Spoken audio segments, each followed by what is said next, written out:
meu pensamento, Jesus está na minha vida, Jesus está no meu silêncio.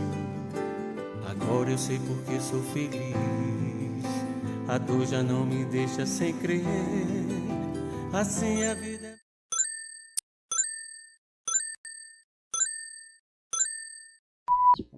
Agora, nos abençoe Jesus, Mestre Maior, que Ele possa permitir que os bons espíritos presentes possam nos ajudar no processo de compreensão, né, da reflexão que a gente vai trazer na noite de hoje. Gratidão a Leandro, gratidão aos trabalhadores da casa pela oportunidade, pelo convite de estarmos aqui. A gente eu sempre falo que nós que fazemos palestra, nós temos o trabalho mais fácil da casa espírita.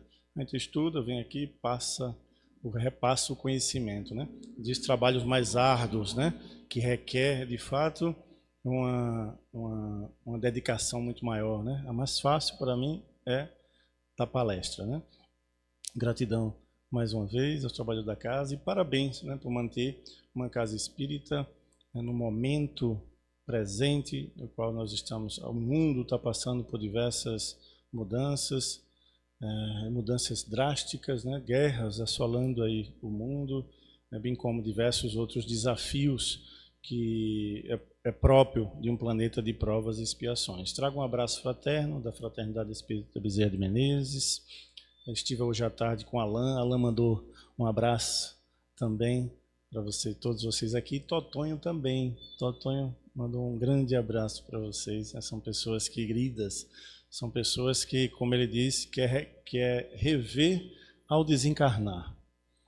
Se formos recebidos por vocês, será uma maravilha. O mundo, de fato, está passando por diversas situações, né, diversos obstáculos, e cabe a todos nós fazer um pouquinho maior de esforço para que a gente possa, talvez, através do trabalho, né, através da religião, da doutrina espírita, fazer com que a gente consiga colocar em prática isso. Não é fácil. No mundo que estamos, né, pelo menos na situação a qual cada um se encontra na Terra, nós ainda estamos com grande dificuldade de compreensão de que somos espíritos. Todos nós somos espíritos. Todo mundo, né, toda religião acredita que existe algo depois da morte. Todo mundo acredita, né? Raros são aqueles que não, né? Então todo mundo tem fé em Deus, todo mundo acredita em Deus. Uma pesquisa lançada há 2 anos atrás, 2023, 3 anos atrás, de um instituto chamado Instituto Ipsos, que está publicada na Global Religion, ela queria entender qual é o país que tem mais fé em Deus, qual é o país que de fato acredita em Deus. E aí pesquisaram 26 países, 26 grandes países. E o Brasil acabou ficando em primeiro lugar, com 89% da população acreditando em Deus. Então, isso quer dizer que 9 em cada 10 pessoas acredita em Deus. Então, nós estamos diante, né, de uma grande população. O Brasil ficou empatado, inclusive, com a África do Sul. A África do Sul também com 89%, terceiro lugar a Índia com 81%. Então, note que nós estamos falando de um país altamente religioso, né, no sentido de pessoas que buscam, né, o conhecimento ou a religião para se consolar ou para pedir algo, né? É isso que a gente precisa começar a entender, nossa ligação para com a religião. Né? O que é que nós buscamos quando entramos numa casa espírita? O que nós buscamos quando vamos a um templo budista, uma igreja católica, uma igreja evangélica? Talvez isso é o que acaba fazendo a diferença para esse processo de compreensão. Né? Nós precisamos, de fato, do trabalho. Tem um livro interessante, Pontos e Contos, publicado por Humberto de Campos, na época Irmão X, que ele conta uma história lá no início, na introdução, ele traz uma história que vem de um livro de Henry Longfellow, que foi um poeta, escritor americano, que escreveu diversos livros e ficou bastante conhecido por fazer tradução de grandes obras. Né? Fez a tradução de algumas obras de Dante Alighieri, né, para o inglês, então ficou bastante conhecido. E nesse livro, Pontos e Contos, de Humberto de Campos, ele pega uma das histórias de Longfellow, que está no livro de poesia dele, e coloca na introdução do livro. Ele diz que, Longfellow conta que tinha um monge que tinha como incumbência, como trabalho, fazer a doação de alimentos e agasalhos para as pessoas que buscavam ali o mosteiro. Né? Ia ali pela manhã, as pessoas madrugavam ali, e pela manhã, assim que o sino tocava, a função desse monge era ir, abrir as portas, atender a todas aquelas pessoas que ali vinham, buscar um agasalho, buscar um alimento. Então ele tinha como incumbência todos os dias fazer isso. E o monge também tinha como premissa orar todos os dias. E dentro da sua oração, um dos pedidos que ele fazia para Jesus, para Deus, era um dia ver Jesus. Um dia ficar de frente a frente com Jesus, olhar nos seus olhos, né, sua face, né, tentar entender realmente aquele doce meigo sorriso, né, do Cristo, as lágrimas dele. Então ele tinha isso como premissa. Conta-se no conto que certa feita ele, ao acordar para se arrumar, para ir para fazer seu trabalho, assim que ele acorda, Jesus está à sua frente. E aí ele olha para Jesus e fica espantado, né, com aquela visão, fica realmente no estado de euforia. E enquanto ele está ali tentando entender se aquilo era verdade ou não, o sino toca. Hora dele ir fazer o seu trabalho. E ele fica na dúvida se vai ou se não vai. Ele pensa por alguns segundos, mas aí ele, triste, ele vai, sai e vai fazer seu trabalho. Ele faz seu trabalho ali, de acordo com como deveria ser, mas fica um pouco amargurado, porque teve a grande oportunidade, mas Jesus tinha aparecido na hora errada. Apareceu justamente na hora que o sino tocou e ele teria que executar a sua função. Só que aí ele volta, depois que faz todo aquele trabalho, quando ele entra no quarto, Jesus continua lá. E aí ele tem um momento de furia e Jesus diz para ele: se você tivesse ficado, eu teria ido embora. O que é que a história quer dizer para a gente? Que estamos aqui na Terra a trabalho. Nós estamos aqui na Terra, de fato, para lidar com os acontecimentos, as provas, os obstáculos que a vida vai nos proporcionando, para que a gente possa angariar habilidades e competências para poder ir avançando, né? Sermos pessoas melhores. O que no Espiritismo nós falamos de evolução, algumas doutrinas de iluminação, né, de alcançar a luz e outras doutrinas, mas para a gente seria uma ampliação da consciência, né? Porque nossa diferença, já diz Farias Brito, no livro chamado Falando a Terra, psicografado por Chico Xavier, por diversos espíritos, um deles Farias Brito. Ele diz que a nossa diferença para um espírito superior é apenas ampliação da consciência.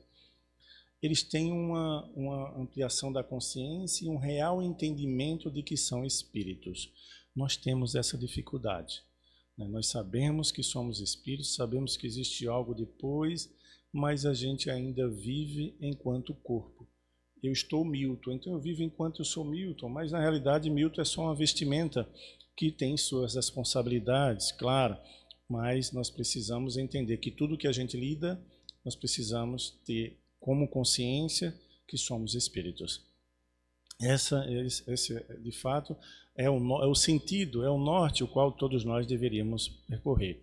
Mas nós notamos que existem diversas religiões. Fizemos uma pesquisa rápida na internet, nós vamos entender ou descobrir que temos mais de 4.000 religiões espalhadas pelo mundo.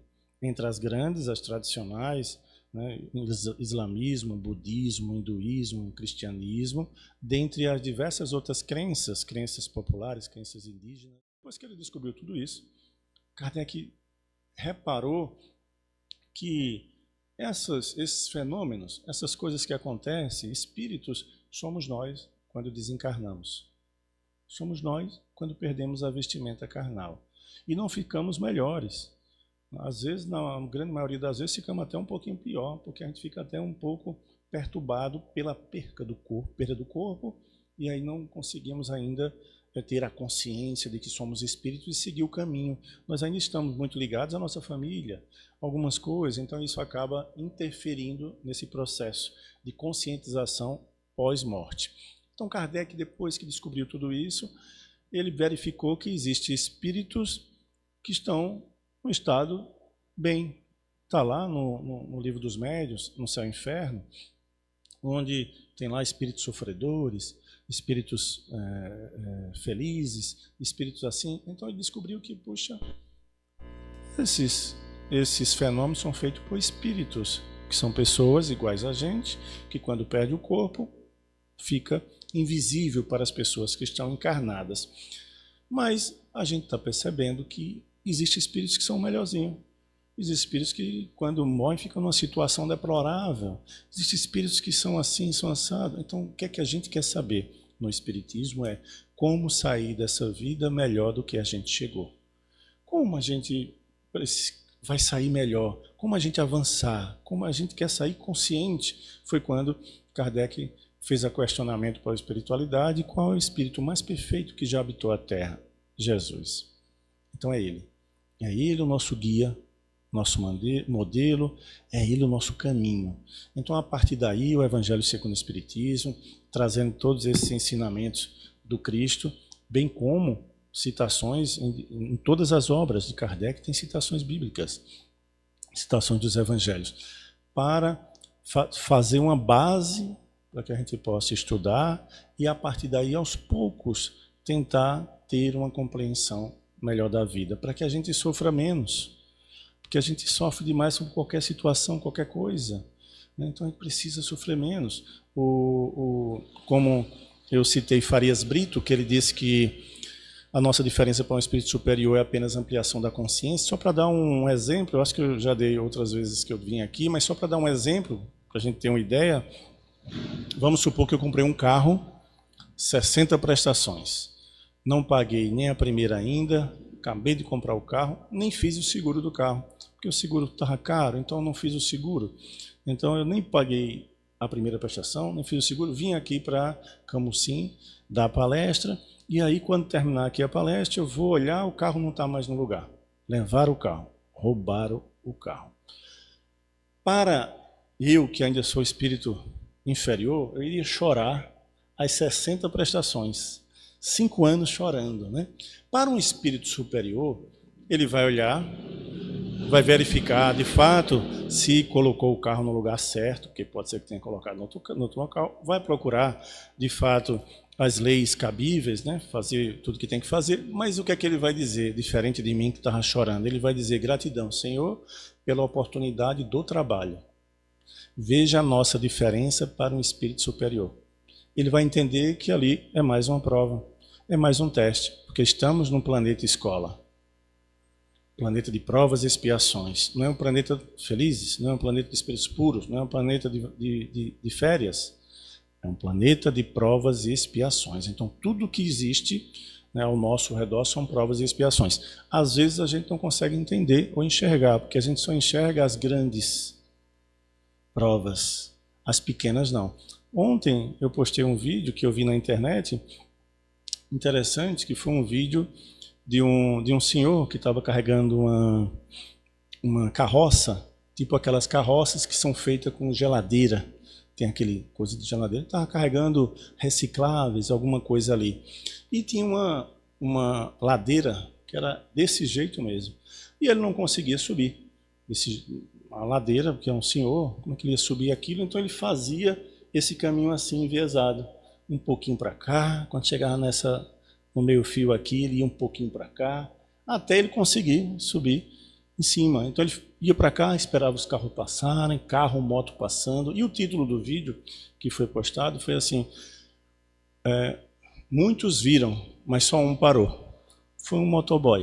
O motoboy realmente passou muitos carros, muitas motos, mas um motoboy parou, fechou, desligou sua moto e ajudou ele a subir até em cima, depois voltou, pegou sua moto e seguiu seu caminho. E eu ainda, além do vídeo de eu postar, eu ainda coloquei assim, a parábola descrita no Evangelho de Lucas 10:30 se repete até hoje, que é a parábola do bom samaritano. Aí as provas, isso é um exemplo de que as provas são simples, está passando à nossa vista e a gente não consegue entender. A gente não consegue entender. O caminho, o caminhar nosso, ele já foi colocado à medida que a gente encarnou na Terra.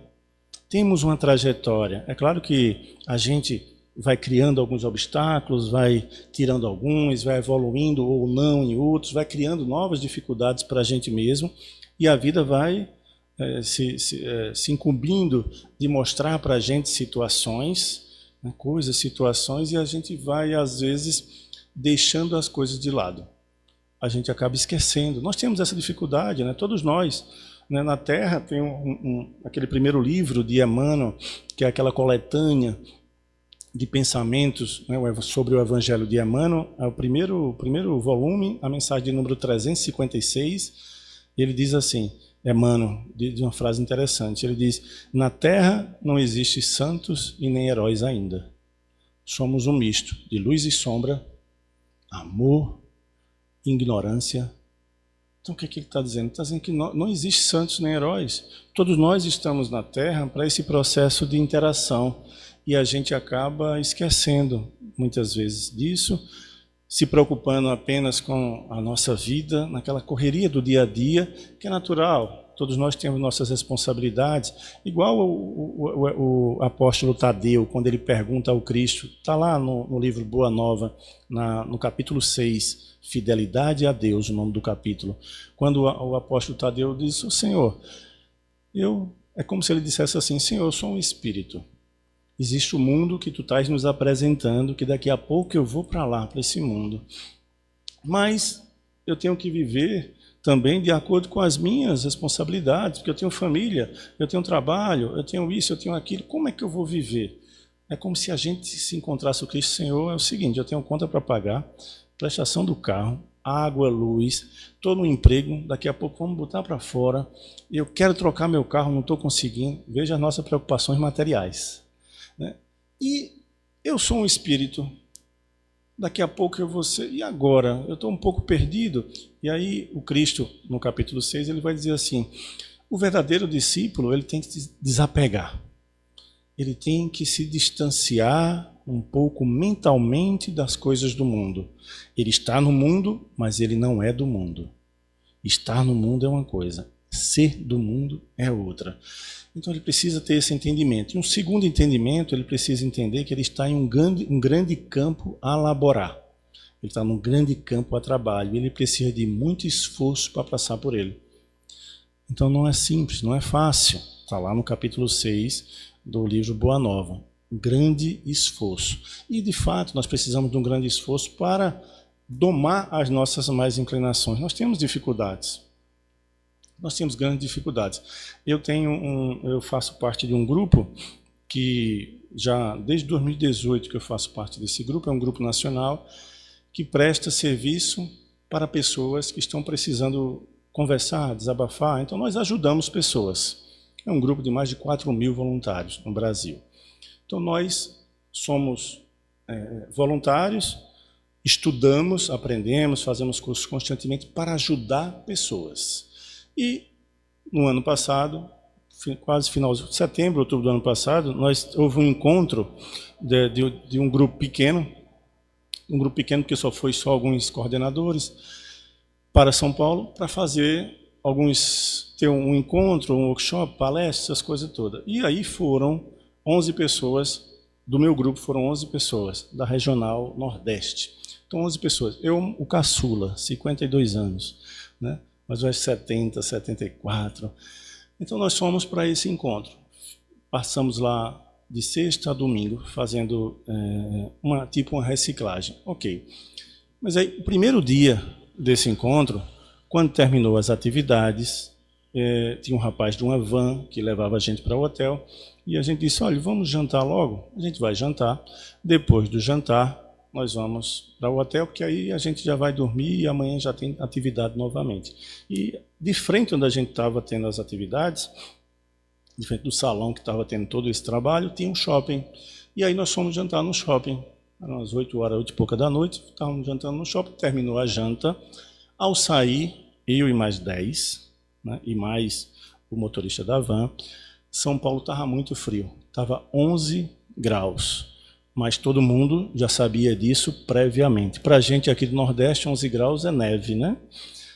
Então nós já sabíamos disso previamente, cada um levou seu casaco, né? Todo mundo agasalhado, tudo direitinho. Eu levei o meu melhor casaco, só tenho um, né? Mas eu levei ele.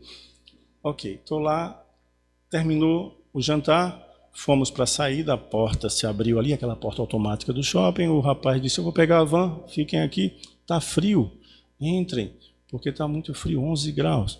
Mas aí a turma queria sentir um pouquinho de frio, ficou ali na calçada. Do outro lado da calçada tinha duas crianças. Duas crianças, uma deitada, outra sentada, mexendo em um brinquedozinho, e uma senhora rodando de um lado para outro. Detalhe, as duas crianças estavam sem agasalho, estavam só com uma camisa normal, uma camisa comum. E aí a gente, eita, e agora? 11 pessoas, todo mundo agasalhado. Eu olhei para mim e disse assim: rapaz, eu vou dar meu casaco? Vou dar meu casaco não. E cada um começou a fazer sua reflexão. E nós somos pessoas que ajudamos pessoas. E agora? Eu disse: eu vou dar não. Eu não vou dar, porque se eu der, ela vai vender. Ou chega o filho dela, ou o marido, ou o padrasto, não sei, e vai vender também, vai comprar droga, essas coisas. Passou milhões de coisas na cabeça de um espírito inferior.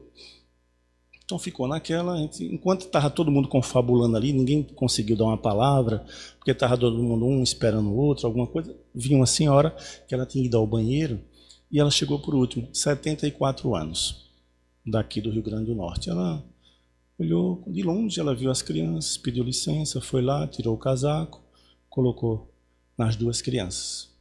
Pediu que uma colocasse a mãozinha dentro da manga do casaco e a outra ficou agasalhada e ela voltou. Ela voltando e a faca entrando na gente, né? Todo mundo ficou assim: puxa, era para ter sido eu, né? Era para ter sido eu. Aí ficou aqui, aquele clima ficou desagradável, a van chegou, ninguém deu nem boa noite, todo mundo foi para os seus quartos, eu fiquei no quarto com mais 3 senhores, e aí a gente ficou só um olhando para a cara do outro. Ninguém deu uma palavra, ninguém conseguiu falar. Eu sei que à noite eu não consegui dormir. 2 deles também disseram que não conseguiu dormir, um disse que cochilou. Mas a gente ficou naquele peso na consciência. E a gente, puxa, mas que coisa, quebramos o gelo pela manhã. Ao acordar, fomos tomar café e dissemos: rapaz, que coisa, veja a dificuldade nossa. Nós falamos que amamos a Deus sobre todas as coisas e ao próximo como a ti mesmo. Nós trabalhamos voluntariamente em uma instituição que presta apoio. Nós somos voluntários dentro do Espiritismo e uma doutrina que diz que fora da caridade não há salvação. E a gente não consegue entender de fato ou viver isso. Aquilo ficou pesando na gente. Aí eu tive uma ideia, né, de espírita. Só o seguinte: chamei os 3 que estavam comigo. Vamos fazer o seguinte: a gente vai comprar um casaco para ela. Vamos comprar um casaco para ela que a gente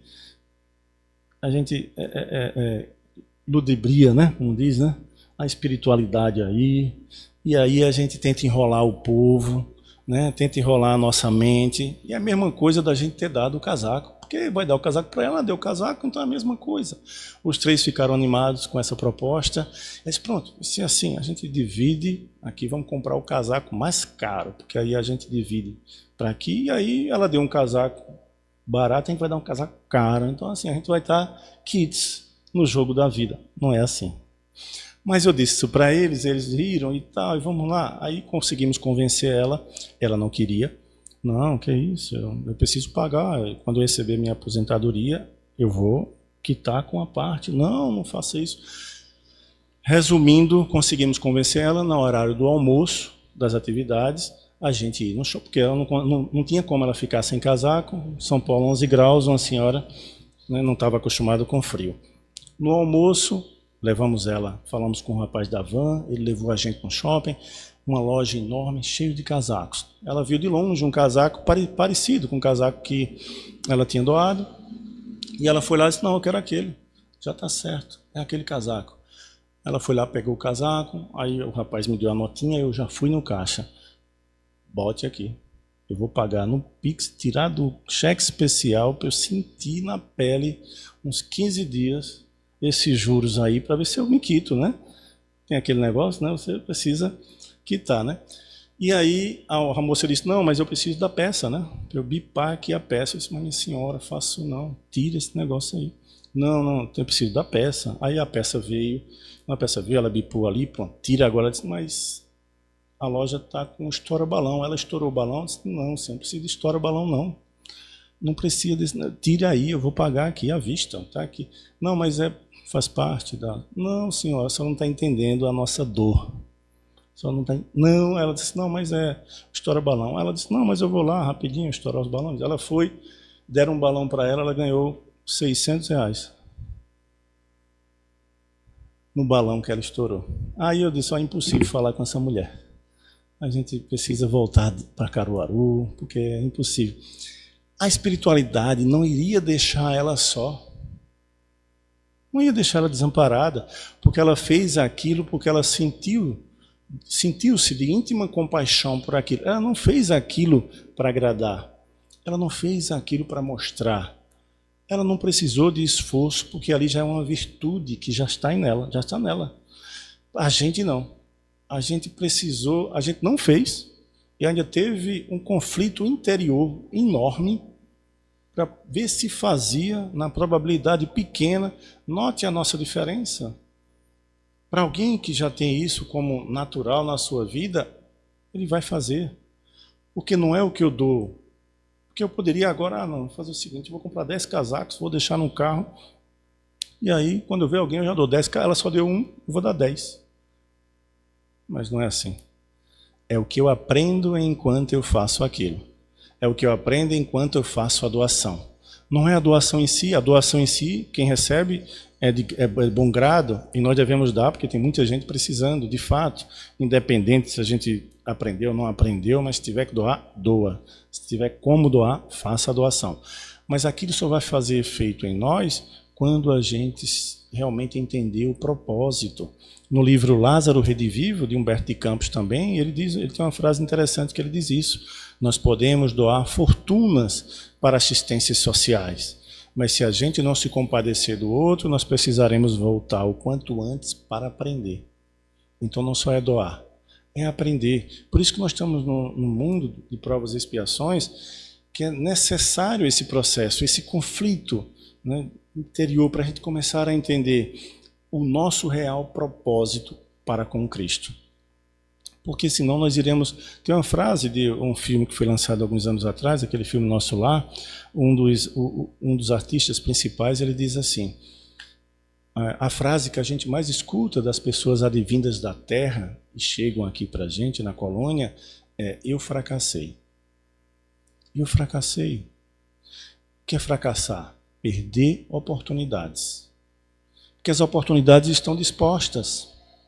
As oportunidades estão dispostas à nossa vista, ao nosso redor, a todo instante.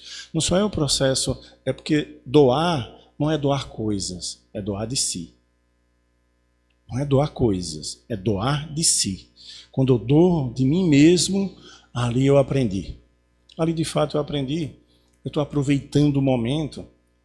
Eu estou de fato me ajudando nesse processo, porque a vida é o que acontece dentro de cada um de nós, é esse florescer dentro de cada um de nós, para que a gente possa realmente ampliar esse processo de compreensão e a partir daí viver melhor, a partir daí avançar, a partir daí crescer nesse processo de compreensão que o outro, como André Luiz diz, entre você e Deus, o outro é a ponte. Entre você e Deus, o outro é a ponte, porque é o outro que vai despertar algumas coisas em nós. Mas nós temos esse processo, né, como diz Emmanuel, né? Emmanuel diz muito bem, né, não existe santos e nem heróis. De fato, na Terra não existe santos nem heróis. Nós ainda estamos nesse processo de aprendizado. E esse processo de aprendizado leva tempo, né? Todos nós estamos no mesmo, talvez, nivelamento. No mesmo nivelamento. Ainda na ignorância espiritual, como diz Viana de Carvalho. Né? Viana de Carvalho diz isso, ainda permeia nos horizontes ou na atmosfera da Terra as sombras da ignorância espiritual. Então nós ainda somos ignorantes espiritualmente, infelizmente. Por isso que temos essa dificuldade nesse processo de compreensão, esse processo de compreensão da vida. Então nós, quando nos ligamos para com Deus, que o caminho é essa ligação com Cristo, com Deus, nós precisamos entender o que é que por que eu estou me ligando a Deus. O que é que eu estou buscando? O que é que eu peço nas minhas orações, na minha prece? No livro Caminho, Verdade e Vida, na mensagem 65, Emmanuel diz uma frase interessante. Ele diz que são raras, a maioria, diz assim, a maioria das pessoas ele fala crentes, a maioria dos crentes, que são pessoas que creem em Deus, né? A maioria dos crentes vão para suas casas de orações, que são suas igrejas, seus templos, né?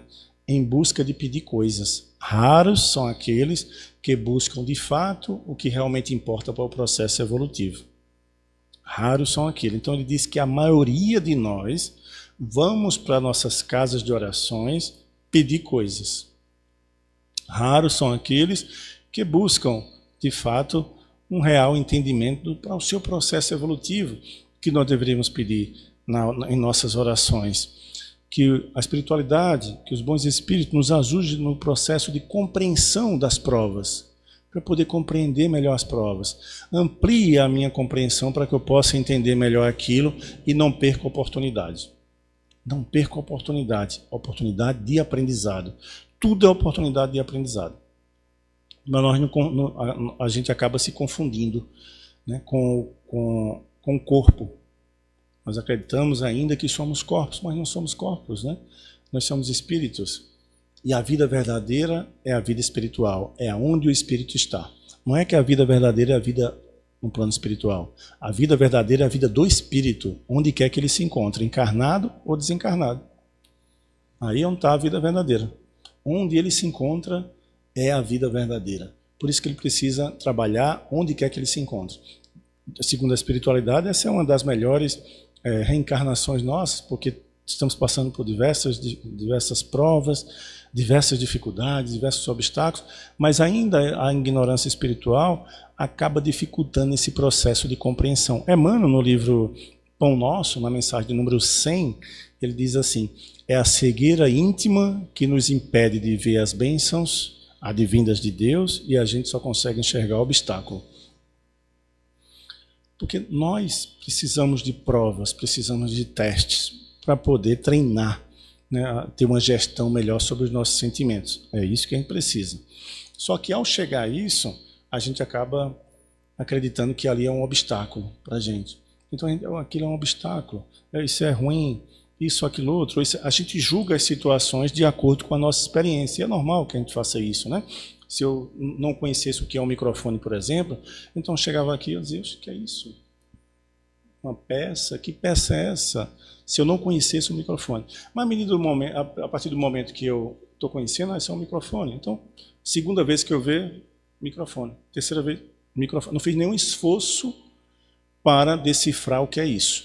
Então a gente vai colocando para dentro da gente matéria-prima, que são os conhecimentos. E a gente, à medida que vai vendo pessoas, coisas, situações, a gente já pega esse conhecimento que a gente já tem, que não é um conhecimento bom, filtrado, não é. A gente coloca tudo no bolo e a gente já... Microfone. A gente não para perceber o que está por trás disso. Então, é dessa mesma forma que a gente julga as situações. Chega qualquer obstáculo para a gente, algum desafio, e a gente já diz: nossa, de novo, ou isso eu não gosto, isso, aquilo, antes mesmo de ser testado por aquilo. Mas aquilo é imprescindível. Tem situações, claro, que se puder evitar, a gente vai evitar. A gente vai evitar qualquer tipo de... A recomendação do Espiritismo é justamente essa. Uma dor aqui, um conflito, se puder desviar, desvia, não tem nenhum problema. Mas tem coisas que são inevitáveis. Nós passamos por situações inevitáveis, então precisamos estar ali. E a pergunta talvez que a gente faça é: para que eu estou passando? Não por quê, mas para quê? Para quê? Tem algo aí que vai me ensinar. Eu preciso aprender alguma coisa com isso. Porque a vida é muito curta. A vida é muito curta na Terra. E nós nos preocupamos bastante com esse tamanho, né? De uma forma talvez exorbitante. A gente deveria pegar mais leve com a gente, pegar mais leve com o outro. Porque no fim da vida talvez fique essa reflexão. Tem um livro interessante de uma médica, que é a doutora Ana Quintana Arantes, que ela tem diversos livros. Um deles é A Morte é um Dia que Vale a Pena Viver. Ela diz em um dos seus livros que as melhores reflexões, os melhores pensamentos do ser humano vêm nos instantes que antecedem a morte. Nos minutos, ou nas horas, ou nos dias que antecedem, naqueles momentos que dizem não tem mais jeito, não tem mais condições, não tem mais remédio, não tem mais nada. Então a pessoa, ela parece que ela fica nua, parece que ela tira todas as suas máscaras, parece que ela se torna verdadeira. É aquele sentimento que para e a pessoa começa a pensar, puxa, mas foi o que eu fiz? O que eu poderia ter feito? Ou está tudo certo, ou está tudo errado? Então ela diz que essas reflexões são as mais puras e verdadeiras do ser humano. Mas a gente precisa esperar tanto tempo? Não. A gente precisa fazer realmente um pouquinho de esforço. Não é fácil, claro. O discurso, como diz Alexandre para André Luiz, no livro Missionários da Luz, quando ele diz que o discurso de um dia não consegue converter mentes cristalizadas. Então, nossas mentes é como se estivessem também cristalizadas. Então, um discurso, um livro, uma palestra, de um dia não vai converter. Por isso que nós falamos muito que a dor, algo que acaba acontecendo, né, ela tem o poder de fazer a gente refletir. A gente conhece histórias, né, e vocês devem conhecer pessoas, né, que aconteceu alguma coisa e a pessoa, puxa, perdi muito querida. Agora, o irmão falou sobre o Dia das Mães. Minha mãe, desde 2015, né, ela faleceu, vai fazer 11 anos. Mas toda vez que eu lembro dela, eu me emociono. Então, assim, então a gente, a perca de uma mãe, para mim foi, do meu pai nem tanto, mas da minha mãe já me impactou. Então, assim, algumas coisas acabam acontecendo que acaba assolando, né, a nossa alma, nossos corações, que a gente acaba, puxa, talvez se eu lesse um livro, eu não conseguiria ser tão impactado como uma cena dessa. Por isso que a gente dá esse exemplo quando a gente fala da dor. A dor converte, né? A dor é uma bênção, a dor é uma... por conta justamente disso. Então nós temos, como eu falei anteriormente, diversas religiões espalhadas. No Evangelho de João, falando de religião, no Evangelho de João, no capítulo 10, versículo 16, Jesus fala justamente sobre essas condições de religiões. Que ele diz assim: eu tenho outras ovelhas que não são deste aprisco, que não são desse local. Eu irei buscá-las, trazê-las para cá. Elas ouvirão a minha voz e se tornará um só rebanho, com um só pastor. Então, Kardec comenta esse versículo lá na Gênesis, no capítulo 17. Kardec diz que Jesus claramente quer dizer que dentre essas diversas religiões que existem, haverá um dia que um único pensamento irá coordenar todas essas mentes. O homem irá fazer esses ensinamentos, fazer com que o homem ele consiga se converter a uma mesma linha de pensamento. Eu não acredito que iremos ter uma única religião. Claro, isso não está descrito. Kardec diz justamente isso, né, na Revista Espírita de fevereiro de 1862, que ninguém precisa mudar de religião, mas precisamos mudar de mentalidade. Eu acredito que teremos uma nova mentalidade. E Kardec diz isso. A religião, a doutrina que irá conseguir abarcar essa frase do Cristo, que Kardec diz que o Cristo claramente quer dizer isso, que um dia nós iremos nos unir em torno de uma mesma mentalidade, um mesmo pensamento. Ele diz que a única religião, a única doutrina que irá fazer com que isso ocorra é aquela que, além de alcançar os corações, também trabalha a razão. Porque Kardec, ele era, como nós falamos no ditado popular, pé no chão. Kardec era pé no chão, ele era racional. É tanto que no Evangelho segundo o Espiritismo, no capítulo 19, ele diz: fé raciocinada só é aquela que pode encarar de vez a razão, face a face, em todas as épocas da humanidade. Então Kardec diz isso. Ele é totalmente racional. Totalmente racional. Ele diz o que permeia, o que alimenta o antagonismo, né, entre as religiões. Kardec diz isso lá na Gênesis, no capítulo 17, é a ideia de que cada um acha que seu Deus é melhor. Cada um diz, não, esse meu Deus é melhor, o meu Deus é mais puro, o meu Deus é mais verdadeiro, mas ele diz, ó, um dia todos irão entender que Alá, Jeová, é tudo muda de nome, mas o ser é o mesmo. É a inteligência suprema, causa primeira de todas as coisas. E nós iremos entender porque, de fato, não dá para viver no superficialismo. Não dá para a gente acreditar que a nossa relação com Deus vai ser de pedidos, de petitórios, porque nós somos espíritos, não somos corpos. Então, quando eu vou pedir em minha oração, eu vou fazer minha oração, ou louvar, ou agradecer, ou pedir, eu vou pedir para o corpo ou eu pedir para o espírito? No Evangelho de Mateus, capítulo 22, versículo 21, ele diz: e tudo que tu pedires em oração, crendo, recebereis. Mas quem? O Milton ou o Espírito? Note a diferença. Quando a gente pede, a gente tem que ter um cuidado, né? Porque nossos pedidos, todos eles são atendidos. Pedidos do Espírito. Quando vem do Espírito. Porque surge a necessidade do Espírito de caminhar na Terra.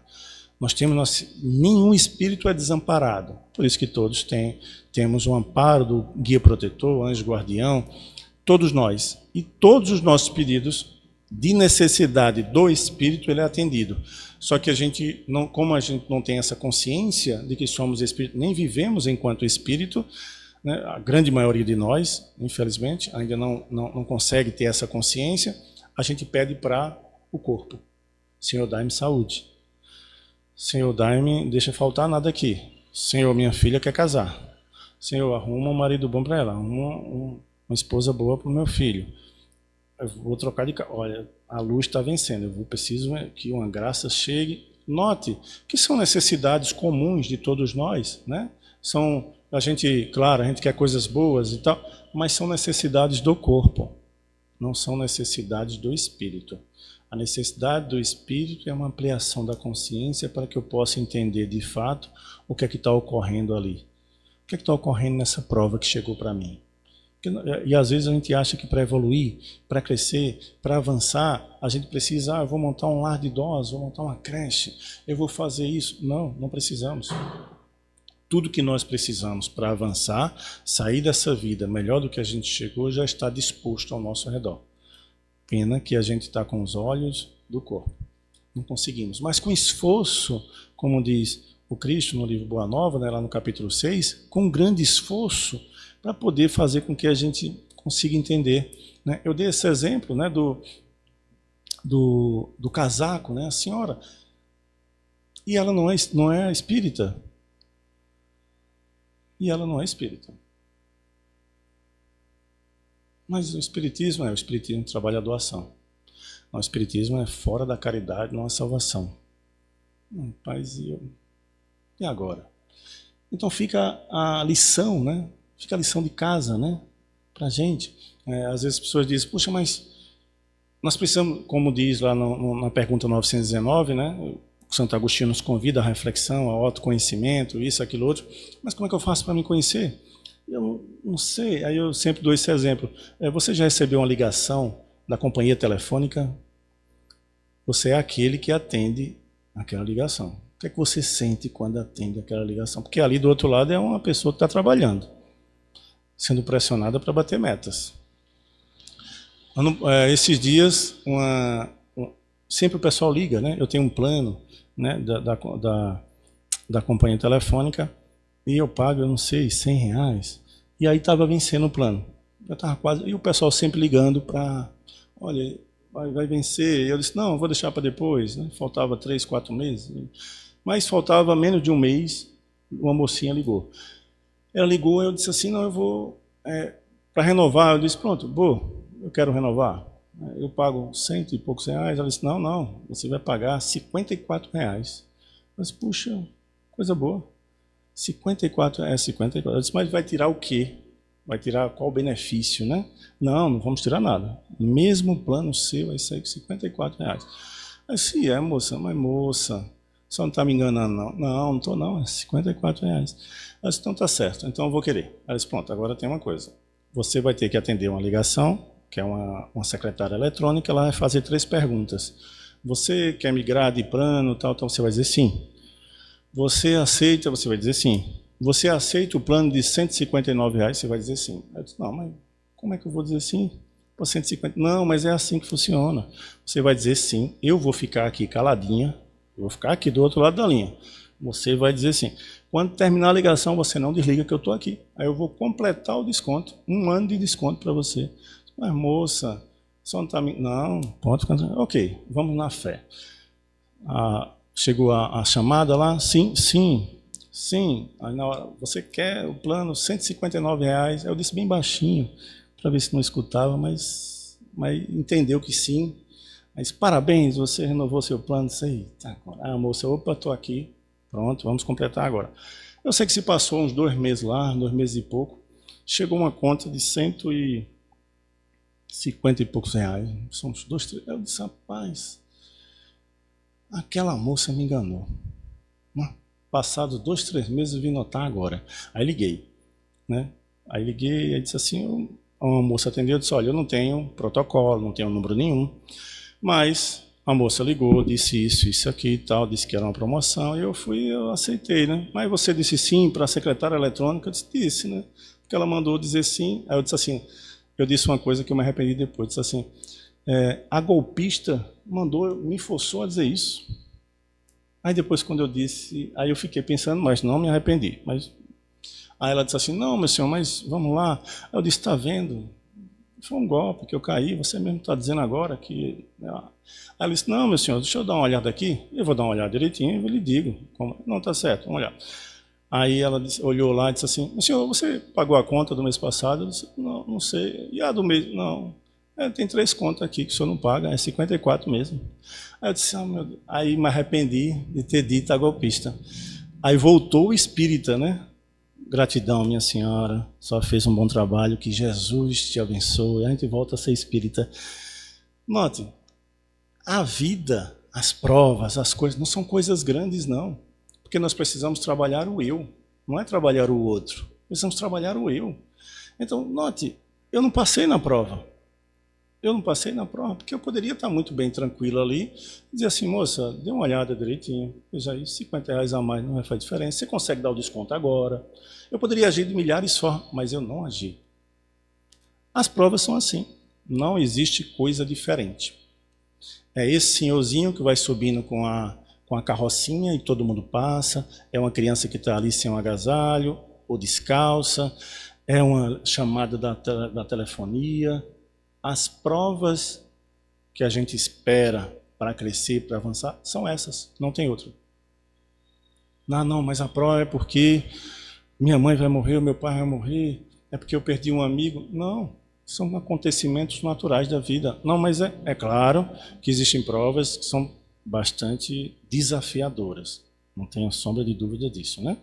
Esses dias eu estava dando uma palestra em outro centro e citei um jovenzinho que morreu, né, ao descer de bicicleta lá no Morro Bom Jesus. Ele e um amigo subiu, a dele faltou freio, e ele, né, uma criança, 13, 14 anos. E eu estava dizendo, puxa, deve ser uma dor tamanha, né? Você perdeu um filho, deve ser uma prova que muito difícil. É claro, né, que deve ser difícil, mas a maioria das provas que chegam para a gente, situações, são essas coisas simples da vida, né, que a gente poderia estar ali mais preparado. Depois de 3 décadas no Espiritismo, 15 anos dando palestra, 9 anos trabalhando, e ainda não passei.